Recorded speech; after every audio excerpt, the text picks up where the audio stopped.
guys, you're welcome to another episode of Founders Connect. As you know, this season has been a lot of new things, right? We've had interviews with two founders at the same time who are doing like co-CEO-ship. We've had an interview with people in the entertainment industry, and that's really interesting for me, right? Because now I'm not just learning anymore about tech and tech startups, but also people who are moving things and doing things in the entertainment industry. And so today we're going to be speaking to someone who is doing things in the entertainment industry, and her name is Rebecca. How you doing? I'm good. How are you? Hey folks, you're welcome to my YouTube channel. My name is Pisitimi. I'm very passionate about growing people and growing businesses, and the content I create is a reflection of that. On this channel, you'll find everything from marketing videos to videos about life, entrepreneurship, etc. Now, this episode of Founders Connect is done in collaboration with Africa Verified. Now, Africa Verified is a media platform that seeks out and amplifies factual stories from reputable and trustworthy news sources. Africa Verified covers news from global issues to domestic issues to business, entrepreneurship, basically everything that affects Africa and its people. And you know what? Founders Connect is about entrepreneurship in Africa. It's almost a match made in heaven. Anyway, make sure you stay and watch this video to the end and subscribe to my channel afterwards.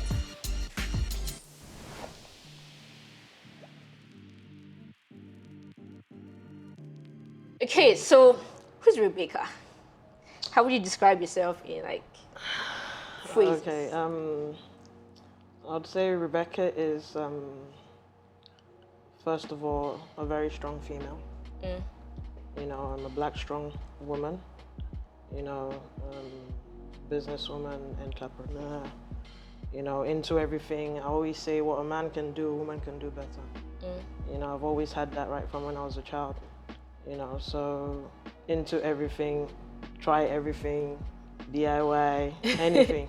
I just get stuck If you're interested in it, you're doing it. Yeah. So like I always feel like when I put my hand on it, then it needs to come out right. You know. So that's basically like who I see myself.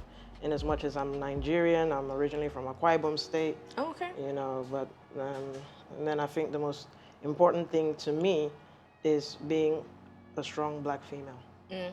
So where did you grow up? Did you grow up in Akwa Ibom or in the UK? So I was born in the UK. Okay. Lived the first 6-7 years of my life. Was brought back to Nigeria. Finished primary school. You say brought back like Yes, even then you didn't want to be back, here. Yeah. I mean, then I feel that it was better then, you know, but came back into the country and did primary, finished primary, did secondary in Port Harcourt, Federal Government Girls College at Bloma. And then started my first year of uni in University of Calabar. And then after a year, I was like, nah. I need to move. So I went back to the UK in 2003, you know, and went to Barnet College. Then I went to University of London, Berwick College. So I studied dance, drama, music, and technical theatre. Oh, so have you always been interested in entertainment or in the arts? Yeah, I've been interested in two things: entertainment and football. Oh, okay. Yeah. So, I mean, I started off as a dancer. Started dancing and playing the drums when I was really young. So I was like, when I came back to Nigeria when I was like 6, 7. I don't know if you ever knew this little kid that used to play the xylophone. I'm not sure. You're not sure? He used to play for like all the gigs where, let me say, the government did, like Babangida and them lot, you know, and I used to be part of that group, and then we kind of like teamed up together with the boy that was playing the xylophone, and we had our own group, and I've been to almost all the states in Nigeria performing. Wow. You know, I ended up being the artistic director of the group. You know, I did that till I actually left Nigeria. You know, so I mean, when Bill Clinton came into Nigeria, we performed in Abuja. You know, so many like prime ministers and presidents and stuff like that. So it's something that has always been an interest, you know. And I mean, there's no traditional instrument I cannot play. You know, so as I said, if I saw the guys doing it, I get stuck in. Yeah. You know, and then I started playing football as well from a really young age. Ended up having my own football team, under 13. You know, Akwa Ibom was like the best in my state. You know, won a couple of cups, and then I started playing myself professionally, and ended up playing for Akwa Ibom at under 13 level, represented Akwa Ibom in Port Harcourt and So stuff you like did that. semi-professional football. Yeah.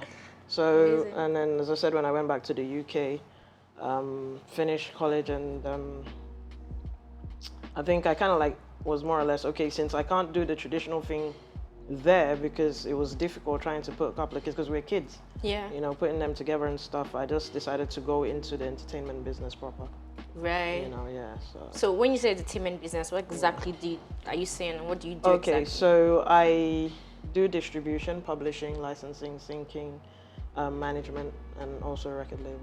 Amazing. For people who don't understand the music or the entertainment business, so when you say publishing and all of these things, or like all we just see is like somebody has released an album and we go listen to. Could you like throw or give us a bit more Okay, context? so basically it's more like, for me, I always say it's a process.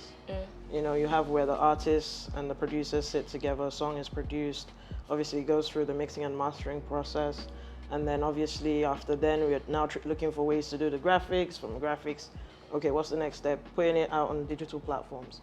So years ago, I would say like 2006, 2007, there was really no Nigerian artists like that on the likes of Apple Music. I mean, Spotify wasn't there then, but it was mainly for me Apple Music, like digital stores and stuff like that, you know. And I was like, okay, we can't find these songs there.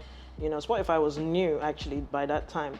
So I was like, okay, we need to try and get Nigerian artists on there. So I more or less started doing my own networking on Facebook, you know, reaching out to people. I mean, there was a particular channel on TV there in the UK, Nigerian channel. I've forgotten the name. And they used to play Nigerian videos and stuff. And I started seeing the videos, and one particular artist caught my attention. His name was Dip.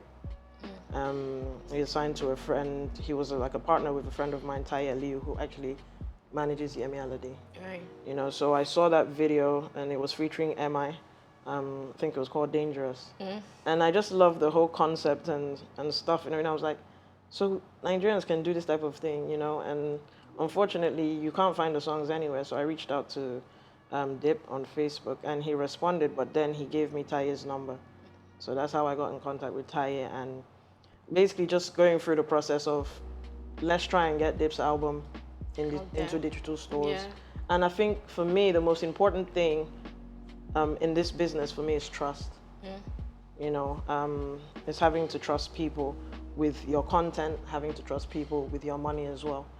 And he more or less agreed and happened to send me the CD for Dip's album. That was the first album I actually put up in digital stores. Wow. And once I did that, I was like, oh, okay, so this works. It's possible. You know, it's possible. We can get these artists on there. So I started reaching out to other artists like Young Six, you know, other people, like different artists. And then Taye Liu signed Yemi Alade. So we started from ground zero, basically. Because I've always been someone that loves building from the ground up. Yeah. You know, so we got Yemi Alade in and released a couple of songs. And at some point I was like, I think we need a different touch. And he was like, okay. I was like, I found this boy called Sele Bobo online. And I think he would be a good fit to work with Yemi. You know, I think Taye was a bit skeptical. He's not in Lagos. And I was like, no, you need to give it a try. You know what I'm saying? Like, I kept on pushing, you know, and then fortunately Yemi had a tour, a radio tour, like nationwide. And Enugu happened to be one of those states. And so he that's was there. how she was able to connect with Sele Bobo. That's how Johnny was born. You know, and Johnny was yeah, probably the first video I put on Vivo. It was the very first video I put on Vivo, you know, back then. And I think for her, the rest is history. Yeah. And for us as well, because we all benefited from her success, and still till today, you know, we're all very, very good friends. You know, we work together, we do stuff together. So, as I said, it's a process, you know, where you're going from distribution, you know, for me, the publishing side of things is the writers, the producers, people that are involved in the recording itself, you know, where everybody gets a percentage of publishing. You know, it's your right. You know, a lot of artists didn't really understand what it was. I normally say it's hidden money, you know, because you don't know where your music is being played around the world, you know, and you're getting paid, you know, and it's not a bad idea, but no matter how small, you know. So I always say, make sure you have your publishing in check, everything in check, you know. So for me, as I said, again, it's a process. You go through the process of having to make the music most times the music is not free. You're paying for studio sessions, you're paying the producer, you're paying the person that's going to mix and master. So why not just do it properly and make sure you have something coming back in? It's amazing. So That's aside the way I see it. Yemi, Alade, and I think Sele, Bobo, which other artists have you worked with? Okay, so I've managed Kiss Daniel. I've worked with Kiss Daniel. I actually did Kiss Daniel's show in London, 2019, Indigo O2. It was a sold out show. So I've worked with Kiss. I still work with Kiss. You know, I work with Techno, so I manage content for most of them. I have most of their content. I have a Dekunle Goat's content. I have some of Tenny, Skibby, YC's Juice with Malik Berry. You know. And when you say you have their content, you mean that you're the one distribution. distributing the content? Yeah, distribution, and then I do also register their publishing for most of them as well. You know, so I work with, as well as new artists as well. So I have one that is doing well at the moment, Jay Wills. He has a song that is doing well, Medicine, doing well at the moment. So I like working with new talent and established talent. What's your favorite thing about doing this for the music industry? I think for me, it's not about money. It's more or less the passion, the hunger. You know, for me, it's about seeing people grow. You know, it's like having a baby and just watching that baby grow. You know, so for me, it's just watching the different stages. You know, like you start off and there's really nothing. You know, and then and it tears down the line. And then like before you know everywhere. it, they're flying business class. You know, they're being put in suites and stuff. You know, they're being treated like, you know, they're, you know what I'm saying? There's like superstars and stuff. So I think that's, for me, is something that I really love to see.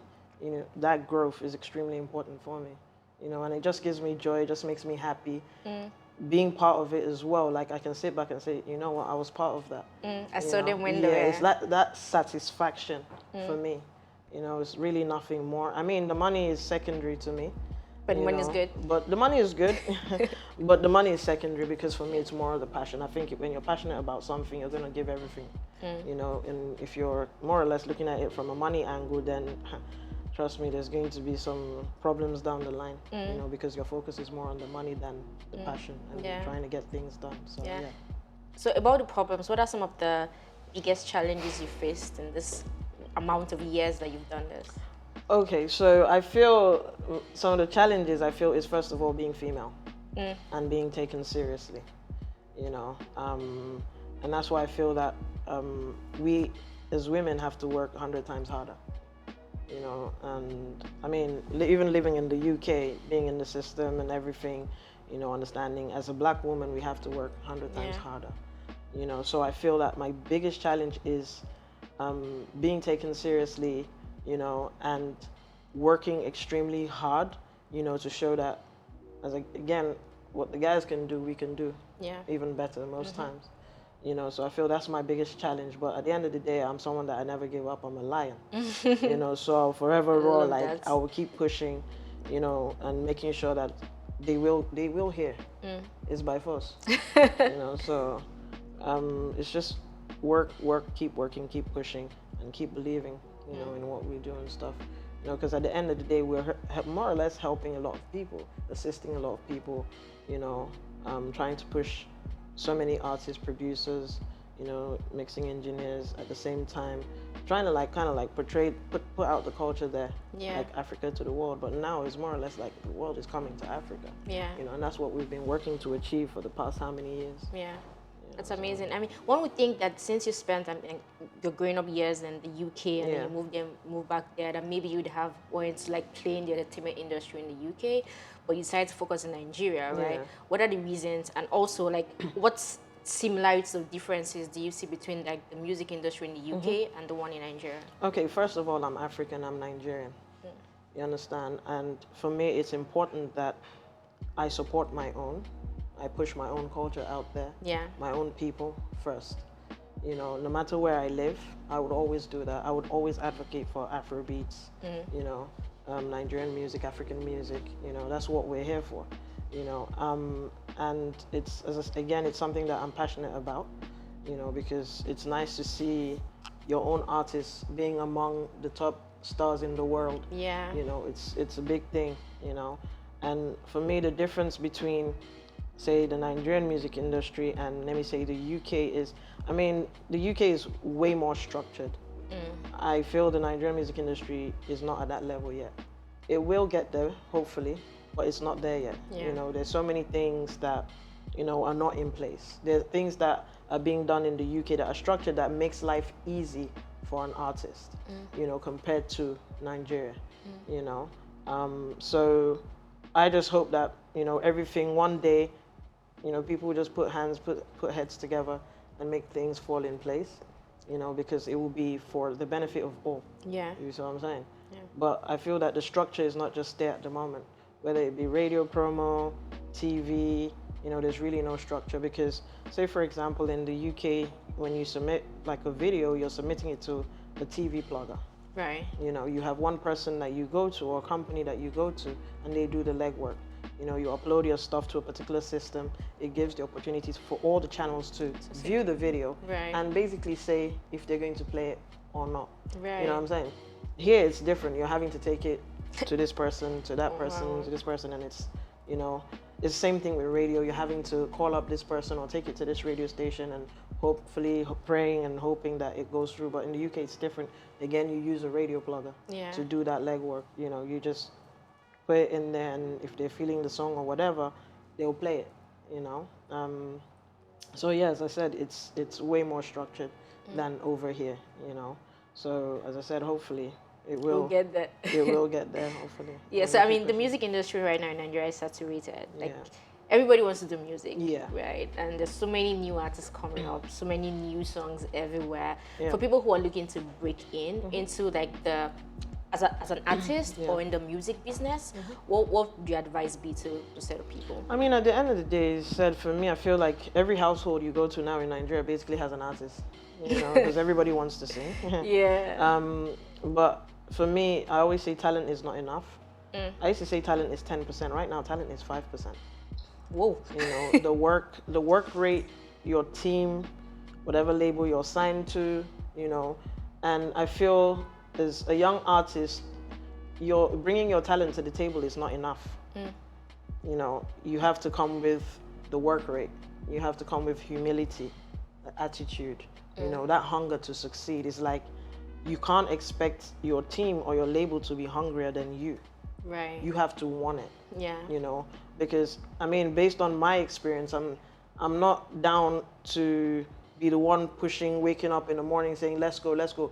You need to push. I need to see that in you. And that would, at the end of the day, as Nigerians would say, that would ginger me, you know, and I'll be able to do more. You know, and say, okay, this person is serious. This person really wants this. I can see the hunger, you know, and I'm able to invest more energy into whatever project. But I mean, for me, it's like, keep working, you know, keep recording because practice makes perfect. Yeah. You understand? No matter how you're doing it, keep pushing, you know, and believe in yourself. Because if you don't believe in yourself, who's going to believe in you? Yeah. You know what I'm saying? So for me, it's like, if you know you're doing good music, keep pushing. One day, someone will definitely find you. You know, if it's your calling or if it's something that you're supposed to do, trust me, it's not going to pass you by. You know, it's definitely going to happen. Yeah. What about for people who want to get into the business of music? I mean, the business of music, I always say for example, when I bring an artist on board, I always like them to understand the business side of the music. Right. You know, it's extremely important for me because it's not about just coming in and signing, because a lot of artists come in and sign deals that they're not happy with because they just don't understand the business side of the music. Right. You know, so for me, it's important that you come in. Obviously, if you have a contract, read the small print. You know, it's extremely important because if you're over 18, for example, and you have an issue down the line and you start complaining, it doesn't make sense. You signed that contract. No one forced you. You know, you can't come back and say, oh, because I was desperate. It's not about desperation. Yeah. You know, it was right in front of you. Yeah. You know, so for me, it's about understanding. Again, it goes beyond just having talent. It's you educating yourself, first of all. I always say, as an artist, when you know you've started writing music, whether it's you're writing for someone or you're writing for yourself, get your publishing sorted. It's extremely important because even if you cough in a song, you're entitled to publishing. Yeah. You know, and that's more or less thinking business-wise. How can I benefit from what I'm doing? You know, how can I benefit from what I'm giving out? You understand? If you have that mentality and you're more or less looking at it like, okay, I need to understand this business that I'm going into, you're going to be successful, you know, no doubt. So for me, it's about educating yourself. You know, there's so many things available online. Google is your friend. Yeah. You know, so go on there, do your research, you know, and again, before you sign anything with anybody, make sure you read it properly, because you don't want to come back tomorrow and start crying wolf. Yeah. So, what has been some of your biggest wins, like the ones where you're like, damn, I can't believe I did this, but forever in my heart?